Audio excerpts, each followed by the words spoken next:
ایک مالدار شخص ایک پسماندہ علاقے سے گزرتا ہے جہاں ایک چھوٹا بچہ اس کی گاڑی کو اینٹ سے مارتا ہے، جس کی وجہ سے یہ گاڑی پر نشانات پڑ جاتے ہیں۔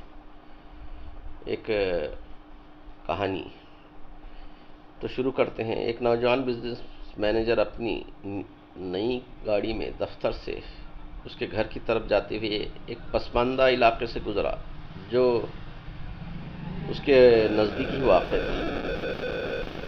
اچانک اس نے ایک چھوٹے بچے کو بھاگ کر سڑک کی طرف آتے دیکھا تو گاڑی آہستہ کر دی۔ پھر اس نے بچے کو کوئی چیز اچھالتے ہی دیکھا۔ ٹھک کی آواز کے ساتھ ایک اینٹ اس کی نئی کار کے دروازے پر لگی۔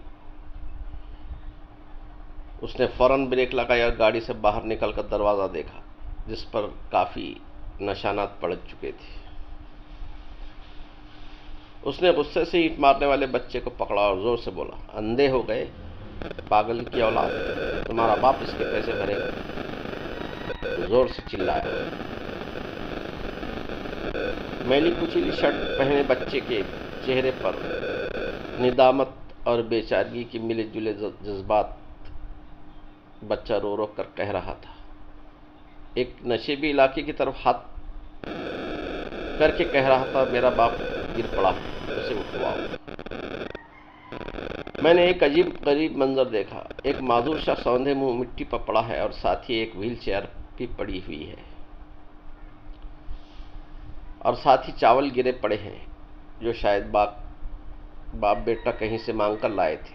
بچے نے روتی آواز میں کہا، سائیں میرے ابو کو اٹھواؤ۔ وہ باقاعدہ ہچکیاں لے رہا تھا۔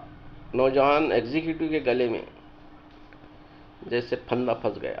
اسے شرمندگی محسوس ہونے لگی۔ بچے کے باپ کی حالت غیر تھی اور چہرہ خراشوں سے بھرا تھا۔ اس نے بچے کے باپ کو وہیل چیئر پر بٹھایا اور بھاگ کر اپنی گاڑی کی طرف گیا اور بٹوے میں سے 10,000 نکال کر کپاتے ہاتھوں سے مزدور کی طرف رکھ دیا۔ بچہ ممنونیت کی نگاہ سے آنسو کے ساتھ اسے دیکھتا رہا اور اپنے باپ کو وہیل چیئر پر بٹھا کر گھر کی طرف روانہ ہو گیا اور غریب مسلسل آسمان کی طرف دیکھ کے دعائیں دیتا رہا۔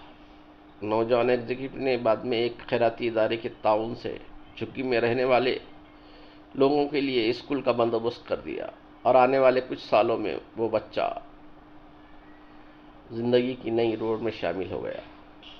لیکن اس امیر شخص نے وہ اینٹ کا داغ مرمت نہیں کروایا۔ کوئی بھی اس سے پوچھتا تو وہ کہتا، زندگی کی دوڑ میں کبھی بھی اتنا تیز نہیں دوڑنا چاہیے کہ کسی کو اینٹ مارنے کی نوبت آئے۔ بس ہمیں یاد رکھنا چاہیے کہ اوپر والا ہمارے کانوں میں سرگوشیاں کرتا ہے اور کبھی ہمارے دل کی باتیں سنتا ہے، اور جب ہم اس کی بات نہیں مان رہے ہوتے تو ہم جہاں اپنے خاندان کی خوشیوں کے لیے بھاگ رہے ہوتے ہیں، ہمیں اپنے گرد سرگوشیوں کو چن لینا چاہیے تاکہ ہم پر اینٹ اچھالنے کی نوبت نہ آ سکے۔ ملتے ہیں اگلی ویڈیو میں، تب تک کے لیے اجازت دیجیے۔